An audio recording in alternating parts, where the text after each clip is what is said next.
You may be seated. Our scripture today is found in the book of Mark, Mark chapter 7. It is the second half of what we were talking about last week. Last week we were talking about how Jesus had gotten to a place. The scribes and the Pharisees showed up and they saw Jesus' disciples and said, why aren't they following our traditions? Why aren't they washing their hands before they eat? And we noted that they may have actually washed their hands sanitation-wise, but not the ceremonial way, right? And so here we are in verses 14 through 21, finishing up that section. When he had called all the multitude to himself, he said to them, "Hear me, everyone, and understand. There is nothing that enters a man from outside which can defile him, but the things which come out of him, those are the things that defile a man. If anyone has ears to hear, let him hear." When he had entered a house away from the crowd, his disciples asked him concerning the parable. He said to them, "Are you thus without understanding also? Do you not perceive that whatever enters a man from outside cannot defile him, because it does not enter his heart, but his stomach, and is eliminated, thus purifying all foods?" And he said, "What comes out of a man, that defiles a man. For within, out of the heart of men, proceeds evil thoughts, adulteries, fornications, murders, thefts, covetousness, wickedness, deceit, lewdness, an evil eye, blasphemy, pride, foolishness. All these evil things come from within and defile a man." So he's really addressing kind of what the Pharisees were getting at of they aren't following the ceremonies, and so they're eating these things, and because they aren't washing, they're making the things they eat unclean, and because they're eating unclean things, they themselves must be unclean, right? And Jesus says it doesn't work that way. It doesn't work that way, right? It's not what we consume that makes us unclean. Now, this is an interesting thing because, there were certain animals in the Old Testament that were set apart, and God said, these are unclean animals, don't eat them. Right? And Peter later on will have a dream where he is shown all of these animals, and he's given permission to eat. In fact, he's commanded to eat of the unclean animals. And Jesus says here that all foods are purified in the stomach, right? So this is one of those places where Jesus gives us permission to eat bacon. I like that permission because I like bacon. But it really isn't about the food. And that's really what he's kind of getting at. It's not about the food. It's about this internal thing that's going on inside you, right? And I find it interesting because we often are like, well, if you watch that, you can't be good. If you hear this, if you listen to this, you can't be good. And Jesus says, it's not what goes in that's the problem, right? It's not what goes into you that's the problem. It's what comes out of you. I've been thinking about this throughout the week as, working in a public school. The kids don't always have the cleanest language, right? Every once in a while, they will swear, and they'll go, "I'm sorry, I didn't mean to say that." And like, yeah, well, if you say it again, I have to write you up, right? And you look at them and you say, "We don't say those things." But every so often, when they go, "I didn't mean to say that," it's like, well, why did you say it? Right? They use words that aren't in my vernacular, right? And I say that to them. I say, look, those words I don't use, so they don't accidentally slip out. They can't slip out if I don't let them stay inside me, right? And every once in a while they drop an F-bomb. It's like, nope, I got to write you up for that one right away, right? But I didn't mean it. It was inside you, right? You let it stay there. You harbor it, right? And that's kind of what Jesus is talking about, is what things do we allow to stay within us? What things do we allow to live within us, right?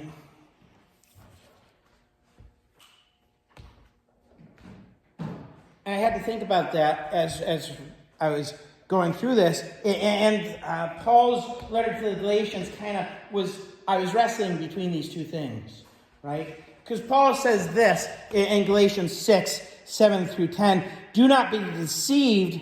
God is not mocked, for whatever a man sows, that he will also reap. For he who sows to his flesh will of the flesh reap corruption, but he who sows to the Spirit will of the Spirit reap everlasting life. And let us not grow weary while doing good, for in due season we shall reap if we do not lose heart. Therefore, as we have opportunity, let us do good to all, especially to those who are of the household of faith." And oftentimes when I have heard that sermon preached, and maybe even when I've preached it every once in a while, I've talked about the story about you have two dogs, right?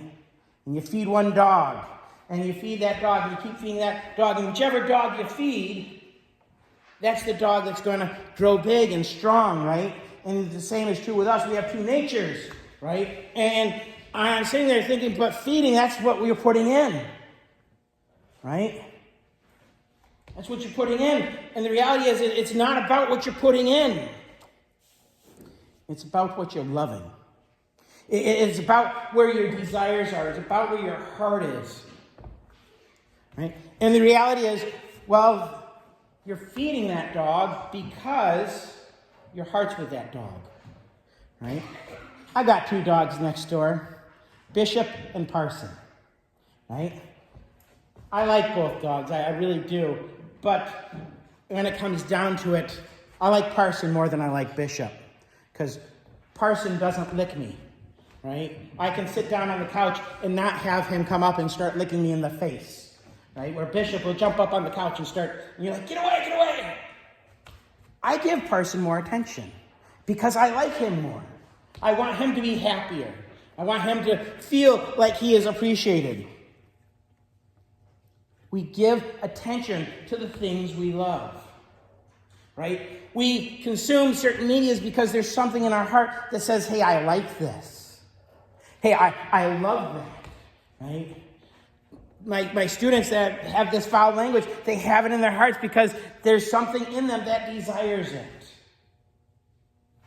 Right? So it's not necessarily about what you're feeding, it's about the heart that's inside you, that's craving that, that's desiring that.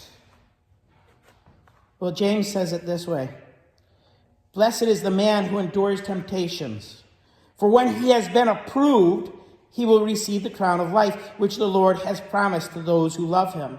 Now notice, he says, blessed is the man who endures temptation, right? It's the outward thing, that's temptation. Blessed is the man who endures that. "But let no one say when he is tempted, I am tempted by God, for God cannot be tempted by evil, nor does he himself tempt anyone. But each one is tempted when he is drawn away by his own desire and enticed," right?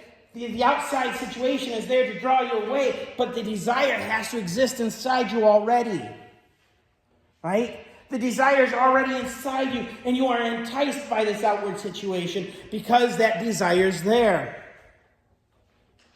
And then it says, "And when desire has conceived, it gives birth to sin, and sin, when it is full grown, brings forth death," right? So we have this desire, and then when we are enticed by something outside, that desire comes to fruition, and we actually act upon it, and that becomes sin. Right? Hey, Anna, can you not poke him in the face? Thanks. He's trying to pay attention. Right? Desire becomes sin when it's acted upon. Right? And that's kind of what Jesus is saying here. It's not what goes in, it's what comes out. It's the acting upon it. It's the things you say. It's the things you do, because those are the things that are coming from within. I remember as a student, as we were studying global history and we had to study the religions of the world, we got to Buddhism, right? And I liked Buddhism because Buddhism had some interesting principles. And one of the things I liked about Buddhism is that the Buddha said, I am not a God, I am not the God, right? And he talked about the middle path.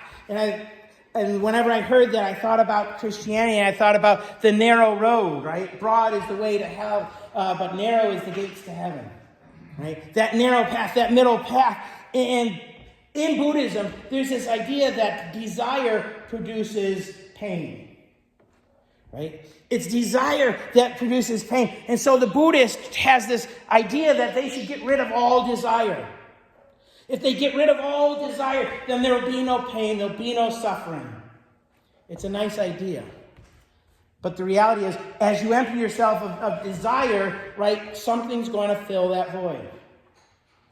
Something's going to come in. And what we learn in Christianity is, it's not about the absence of desire. It's about having the right desires, right? Having the desires of Christ. Having the desires of God. 1 John says this, do not love the world or the things in the world. If anyone loves the world, the love of the Father is not in him.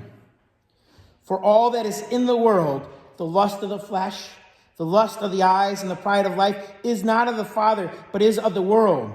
And the world is passing away, and the lust of it. But he who does the will of God abides forever. Right? Again, it goes back to, there are two dogs. Which one do you love? Do you love the world, or do you love God? Which one are you going to give attention to? Which one are you going to pour your desires into? The reality is, very oftentimes, we pour our desires into those things we shouldn't. Right? And so Jesus, as he is explaining this to the disciples, he's telling them all of that stuff about how it's what's inside that matters. It's the heart. And he says, look, here's what your heart wants, right? For from within, out of the heart of men proceeds evil thoughts. Right? Evil thoughts. Then it goes adulteries. That word adulteries really kind of means any intercourse between a married person and somebody else that's not their partner, right? So a man with a woman that's not his wife, a woman with a man that's not her husband. Then it says fornications. That word fornications is actually the word porneia, which is where we get our word pornography from, right? It had a whole slew of meanings. From everything as simple as idolatry, right? But it's often tied with the idolatry that happened in like the temples of Aphrodite and Ares, which were a physical intimacy issue. And being sold into harlotry, selling yourself for whatever reason. Right? It says these things come out of the heart. Why? Well, because you want to please yourself. Right? You want to be pleased. Murders, right? The killing of somebody else. And we often go, well, I don't murder. Well, remember that Jesus said, if you hate somebody in your heart, you've murdered them. In your own mind, you're guilty of murder, right? I was thinking about that concept earlier today, hate. There's only one person in my life I've ever actually hated, and that was a lady in the church I grew up with who, my senior year, we had a conflict. And I hated her for a little while. I got over it, right? But hatred, it's murder in your heart. That's what Christ says.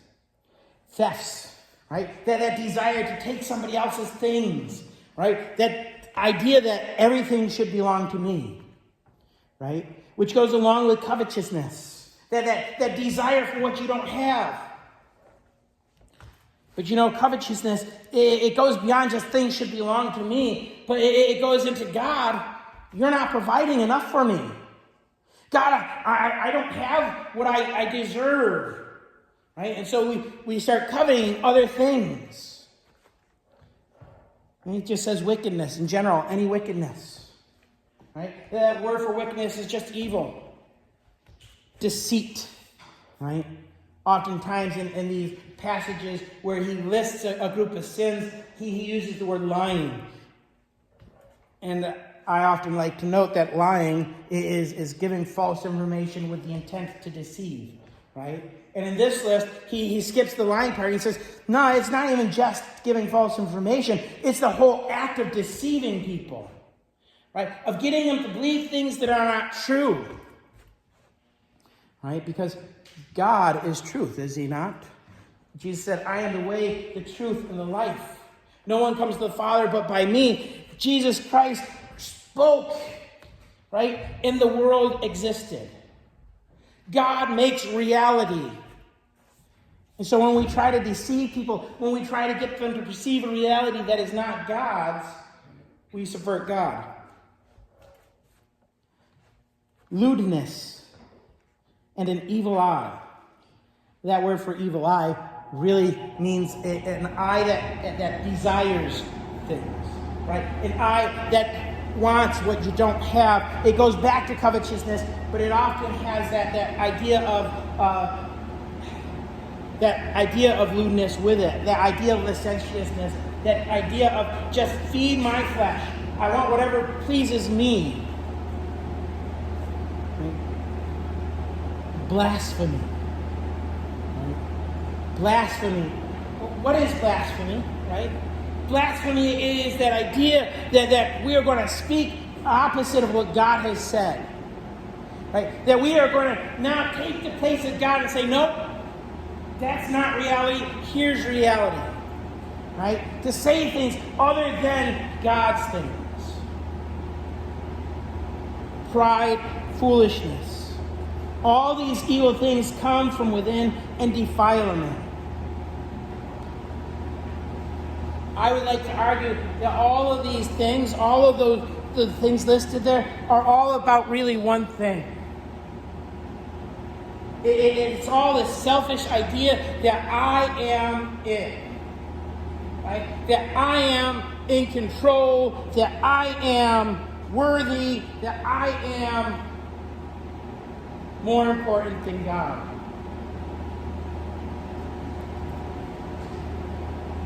Because that's what it comes down to. I was talking with a coworker the other day, and he said, well, you know the problem with this generation is they all have main character syndrome, is what he said. Main character syndrome. Well, what's main character syndrome? They all think the story is about them. Right? And I got to thinking about that and going, yeah, I tend to look at life that way too. The story is about me, right? It's not. It's not about me, is it? Right? It's about him.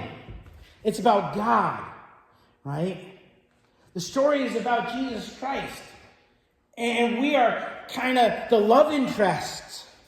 We're not the person the story is about. We're the friend. But he is who the story is about. And that's kind of the reality of life, is we need to recognize that. John the Baptist said it this way, he must increase and I must decrease. Right? So sin comes when we start to lift ourselves above God, when we in our hearts desire something other than God. When we allow our hearts to desire things that God said no on. So as we look at this and we ponder it, what defiles us is our own hearts. What defiles us is that unwillingness to surrender to him. What defiles us is that willingness to not take our thoughts captive. Right? Because if we jump back to that James passage, each one is tempted when he is drawn away by his own desires and enticed. Right? If when we see that desire, when we feel that desire, we go, hey, I recognize that I have this desire, and we say, no, I don't want that there. And we say, God, I need you to fill this up. God, I desire this, but Lord, I don't want it more than I want you. You know I have tried to diet many times. The best advice I'd ever been given on a diet is, instead of saying I can't have that, which is generally what we say when we're dieting, say, I'd rather have this, right? Instead of, I can't have a cherry Coke, I'd rather not weigh 300 pounds, right? Instead of, no, I can't do these things that God said I can't do, say, I'd rather please God. I'd rather make him happy, right? Because it's out of the heart that proceeds the things that defile us. And so if we train our hearts by choosing to rather please God, we find that we are clean. And that is what God does for us. He offers us a clean heart by offering to come in, by offering to be our reason for doing what's right, by giving us that new heart. Will you bow with me in prayer?